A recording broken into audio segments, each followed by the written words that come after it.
భీమిలి రాష్ట్ర రాజకీయాల్లో అత్యంత ఆసక్తి రేపుతున్న నియోజకవర్గాలలో ఒకటి.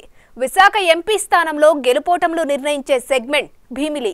గత ఎన్నికల్లో అక్కడి మెజారిటీ వైసీపీ నుంచి సత్యనారాయణ ఎంపీగా గెలిచారు. అలాంటి చోట ఇప్పుడు మాజీ మంత్రులు గంటా శ్రీనివాసరావు, అవంతి శ్రీనివాసులు తలపడుతున్నారు. గురు శిష్యులుగా పేరున్న ఆ ఇద్దరు రాజకీయ ప్రత్యర్థులుగా మారడంతో భీమిలి అందరి దృష్టిని ఆకర్షిస్తోంది. ఇద్దరు ఇప్పటి వరకు ఓటమి ఎరగని నేతలే అవ్వడంతో ఈసారి అదృష్టం ఎవరిని వరిస్తుందనేది ఆసక్తి రేపుతోంది.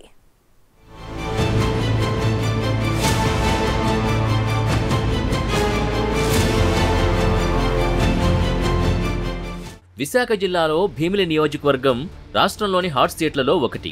ఇక్కడ పోటీ చేస్తుంది వైసీపీ నుంచి sitting MLA Muttamsetti Srinivas alias Avanthi Srinivas. కూటమి నుంచి టీడీపీ అభ్యర్థి గంటా శ్రీనివాసరావు. అవంతి శ్రీనివాస్ 2009లో ప్రజారాజ్యం పార్టీ తరపున తొలిసారిగా భీమిలి నియోజకవర్గం నుంచి పోటీ చేసి విజయం సాధించారు. అప్పట్లో విశాఖ జిల్లా ప్రజారాజ్యం పార్టీ బాధ్యతల్ని గంటా శ్రీనివాస్ చూసేవాళ్లు. గంటా ఆధ్వర్యంలోనే భీమిలి నుంచి పోటీ చేసిన అవంతి శ్రీనివాస్ తొలిసారిగా ఎమ్మెల్యే అయ్యారు. అప్పట్నుంచి గంటాతోనే ఆయన రాజకీయ ప్రయాణం సాగింది. ఆ తర్వాత ప్రజారాజ్యం పార్టీని కాంగ్రెస్లో విలీనం చేయడంతో గంటా మంత్రి అయ్యారు. ఆ విలీనం సమయంలో గంటా స్థానంలో తనకే మంత్రి పదవి ఇవ్వాలని చిరంజీవిపై అవంతి ఒత్తిడి తెచ్చారు. అప్పటికి ఆయన మొదటిసారి ఎమ్మెల్యే అయినప్పటికీ విద్యాసంస్థల అధినేతగా, ఆర్థికంగా స్థితిమంతుణ్ణి అంటూ తన పేరును కూడా మంత్రి పదవి కోసం పరిశీలించాలని నేరుగా చిరంజీవిని కలిసి కోరారు. కానీ అప్పటికే ఒకసారి ఎంపీ, ఒకసారి ఎమ్మెల్యే అయిన గంటాకే ప్రజారాజ్యం పార్టీ అవకాశాన్నిచ్చింది. అప్పుడే అవంతికి మంత్రి పదవి అంటే ఎంత ప్రేమో అందరికీ తెలిసింది.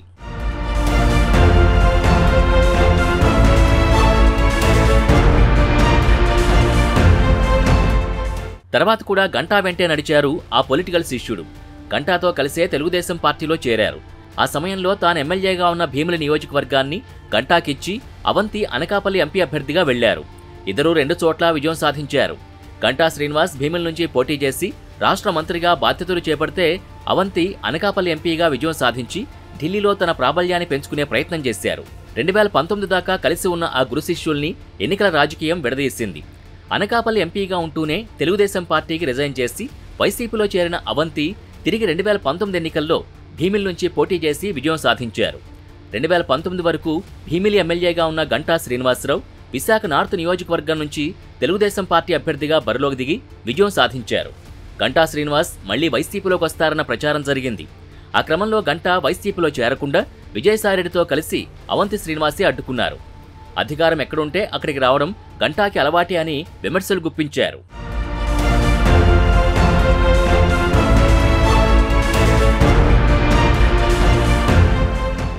ఆ క్రమంలో మంత్రిగా పనిచేసినప్పుడు అవంతి శ్రీనివాస్ తన రాజకీయ గురువుపై ఆధిపత్యం చెలాయించాలని చూశారు. రాజకీయంగా తాను గంటా కంటే తక్కువ కాదనే అభిప్రాయాన్ని సొంత సామాజిక వర్గంతో పాటు విశాఖ జిల్లాలో ఫోకస్ చేసుకోవడానికి ప్రయత్నించారు. ఎన్నికలు దగ్గర పడే టైంకి ఈసారి గంటా చూపు భీమిలిపై పడింది. టీడీపీ అధిష్టానం గంటాని విజయనగరం జిల్లా చీపురుపల్లి నుంచి పోటీ చేయమని కోరినా భీమిలిని సేఫ్ జోన్గా భావించిన గంటా అవంతిపై పోటీకి దిగారు. ఇద్దరూ ప్రచారంలో సర్వశక్తులు ఒడ్డారు. ఆ క్రమంలో గంటాపై అవంతి గట్టిగానే విమర్శలు చేసినా గంటా మాత్రం అవంతి పేరు ప్రస్తావించకుండానే తన ప్రచారాన్ని ముగించారు. ఎన్నికల్లో గెలిచిన వారి పార్టీ అధికారంలోకి వస్తే వారికి మంత్రి పదవి గ్యారంటీ. ఆ విషయం ఇద్దరికీ తెలుసు. అందుకే గెలుపు కోసం చేయాల్సినవన్నీ చేశారు. ఎన్నికల్ని చాలా పర్సనల్గా తీసుకున్నారు గంటా. తనని రాజకీయంగా ఇబ్బంది పెట్టాలని చూసిన అవంతిని ఓడించడమే టార్గెట్గా పెట్టుకుని ఆయన భీమిలి నుంచి పోటీ చేశారు.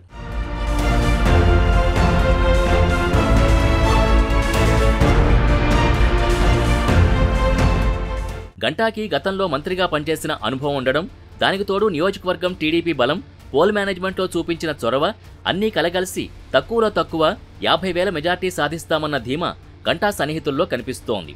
2014లో భీమిలి నుంచి తమ నేత 37,000 పైచిలుకు ఓట్ల తేడాతో గెలిచారని వారు గుర్తు చేస్తూ ఈసారి మెజార్టీని అధిగమిస్తామంటున్నారు. గత ఎన్నికల్లో 9,700 ఓట్ల ఆధిక్యతతో గెలిచిన అవంతి శ్రీనివాస్ సైతం మళ్లీ గెలుస్తానని ధీమాతో ఉన్నారు. అయితే మండలాల వారీగా పోలింగ్ సరళి చూసుకుంటున్న అవంతి మెజార్టీ విషయంలో గంటా అంత కాన్ఫిడెన్స్ కనబరచకపోతుండడం చర్చనీయాంశంగా మారింది. మొత్తం మీద ఇప్పటివరకు ఓటమెరగని ఈ గురు శిష్యుల్లో ఒకరికి ఈసారి ఓటమి ఖరారైంది. మరి ఆ అన్లక్కీ లీడర్ ఎవరో చూడాలి.